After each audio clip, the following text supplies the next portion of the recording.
నమస్తే మిత్రులారా, ఈరోజు మేము కాశీ చేరుకున్నామండి. కాశీలో ముందుగా మృత్యుంజయ ఆలయానికి వెళ్ళాము. ఈ ఆలయంలో ఒక బావి ఉంది. ఈ బావినే ధన్వంతరి కూప్ అంటారంట. ఈ బావి చాలా మహిమగల బావటండి. ఇందులో నీళ్లు తాగడం వల్ల మనకి ఎటువంటి అనారోగ్య సమస్యలు ఉండవంట. అయితే మేము ఆ తర్వాత కాశీలోని కొన్ని వీధులు తిరిగాము. ఇక్కడ ఒక బాబా గారు కూర్చున్నారు చూడండి. ఆ తర్వాత ఇంకా చాలా వీధులు తిరుగుతుంటే కొంతమంది స్వాములు హారతులు ఇస్తున్నారండి. ఆ హారతి అందుకుని మేము కాలభైరవ స్వామి గుడికి వెళ్ళామండి. ఈ కాలభైరవ స్వామి గుడి అస్సలు ఖాళీ లేదండి, చాలా రష్గా ఉంది.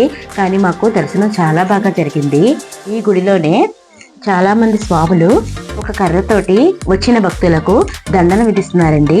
ఈ దండన మనం తీసుకోవడం వల్ల నరకంలో దండన ఉండదు అని వారు చెప్తున్నారండి. ప్లీజ్ నా వీడియో నచ్చితే లైక్ చేయండి, షేర్ చేయండి, సబ్స్క్రైబ్ చేయండి. Thank you all.